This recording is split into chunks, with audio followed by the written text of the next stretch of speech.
Can the king refuse to dissolve Parliament? The answer is yes. But this answer raises other questions. For example, number 1, can the king dissolve Parliament? The answer is yes. Number 2, what factors apply in the exercise of His Majesty the King's discretion?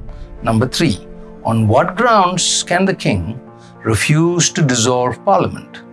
Number 4, should the king refuse dissolution? That's an important question. Let's take this step by step. What is the king's role under the Constitution?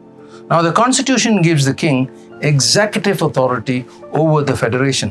What does this mean? On paper, the king rules the country. The king does not rule directly, but through an elected group of MPs, some of whom make up the cabinet. It is the cabinet that advises the king how to exercise the king's function. Originally, Clause 1 of Article 4 states that in the exercise of his function, the king shall act in accordance with the advice of the cabinet. The word shall means the king must do what the cabinet says. He has no choice. Is that true? There is a catch to this. The catch is in the word except in Clause 1 of Article 40. We'll come to that shortly. Does the king have the power to dissolve Parliament? The answer is yes.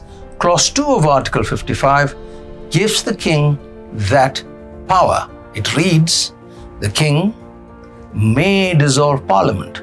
The word may means the king has a discretion.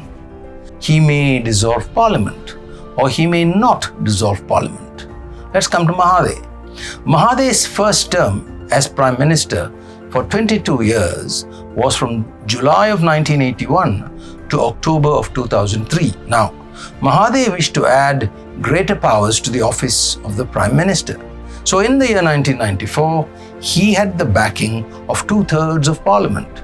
Thus, in June of 1994, he caused the insertion of an extra clause into Article 40. It was the new Clause 1 capital A. The effect of the additional Clause 1 capital A was that if the cabinet advised the king to do something, the king was required to accept the cabinet's advice. He could not reject it. He had no choice in it. Let's call that clause the do as the PM says clause. Now, the 1996 amendment didn't touch 2 escape clauses which were and still are in the king's favor. The first escape clause in favor of the king was the catch, remember? In Clause 1 of Article 40, it had the word except. Clause 1 Article 40 reads, in the exercise of his function, the king shall act in accordance with the advice of the cabinet except as otherwise provided by this constitution. The second escape clause, which is Clause 2 of Article 40, gives 3 extra powers to the king. Let's read it together. The king may act in his discretion in the performance of the following functions. That is to say, then the clause lists 3 powers. The first power was the king's discretion in the appointment of the Prime Minister. The third power concerned the king's right to call for a meeting of the Conference of Rulers. That left the second power. The second concerned the king's power to deal with the cabinet's request to dissolve Parliament. Let's read Clause 2, paragraph B of Article 40 together. It reads, the king may act in his discretion in the performance of the following functions. That is to say, then comes paragraph B, the withholding of consent to a request for the dissolution of Parliament. Again, the word may appears in another clause, in Clause 2 of Article 55, which states that the king may dissolve Parliament. The word may in these 2 escape clauses show that the king has a discretion. What's a discretion? Well, a discretion is the freedom to decide what should be done in any particular situation. Whose freedom? The king's freedom. Thus, if you read Clause 2b of Article 40, if the king was asked to dissolve Parliament, His Majesty has the freedom to refuse it outright. The cabinet can do nothing about it. But is the king's discretion under the Constitution absolute? For instance, could the king refuse to dissolve Parliament for, say, the next 5 years? We start with a well-known but important principle of law. When the king has a discretion, he cannot do what he likes. The king must exercise his discretion rationally.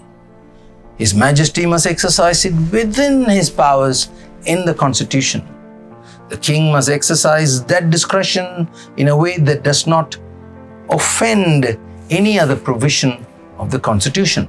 So the king's discretion is limited in several ways. The first limitation is as to time. Under Clause 3 of Article 55, the duration of Parliament's life is 5 years. From which point? From the date of its first meeting. After that date, the Constitution says Parliament shall then stand dissolved. When did Parliament have its first meeting? Remember? After the May 2018 elections. If you recall, it was on the 16th of July 2018, you remember? There was a big commotion in Parliament. Now, add 5 years to that. So Parliament can continue until the 15th of July 2023. Now, on the 16th of July 2023, Parliament shall stand dissolved. So the king cannot refuse a dissolution for 5 years. The king's discretion will end on the 15th of July 2023. Now, what are the factors could influence how His Majesty the King exercises his discretion for dissolution? First, remember that under Clause 4 of Article 55, when Parliament is dissolved, a general election must be held within 60 days from the date of Parliament's dissolution. Let's use the 15th of October 2022 as an example. If Parliament is dissolved, for example, on the 15th of October 2022, then elections must be held by the 14th of December 2022. Under the same clause, the next Parliament must be convened within 120 days from the date, in this case by the 12th of February 2023. Now, why is it crucial to set the right time for elections? The northeast monsoon visits Malaysia from November to March every year. I'll show you some rainfall data now. Now, during this period, different parts of Malaysia face heavy floods.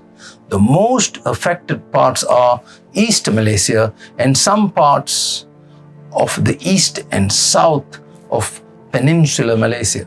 If Parliament is dissolved in October or November of this year, 2022, elections must be held within 60 days, latest by December 2022 or January 2023. Then elections will fall right in the middle of the northeast monsoon. Some voters during that time in other parts of Malaysia not prejudiced by the northeast monsoon can cast their votes with relative ease. But those in East Malaysia and in East Coast or south of the peninsula, especially in Pahang, will be prejudiced. The voters there will not enjoy the same advantage as the voters who live in the comparatively drier areas. Is the right to vote guaranteed by law? The answer is yes. Under Article 119, every citizen who has attained voting age is guaranteed the right to vote in his or her designated constituency. Again, Clause 1 of Article 8 states that all persons are equal before the law and are entitled to equal protection of the law.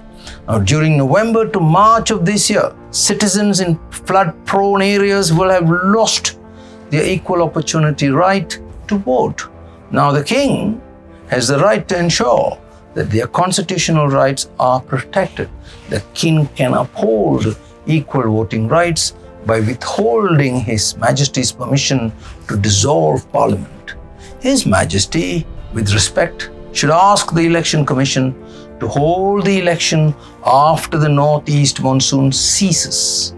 The best time for elections would be any time beginning April 2023. If the King exercises his discretion under Clause 2, Paragraph B of Article 40 correctly, then Parliament could be dissolved in March of 2023. Elections can be held by the end of May 2023, and the new Parliament can be convened in the usual manner, latest by July of 2023. The question is, what will His Majesty the King do? That is the question, isn't it? Until I see you again, goodbye.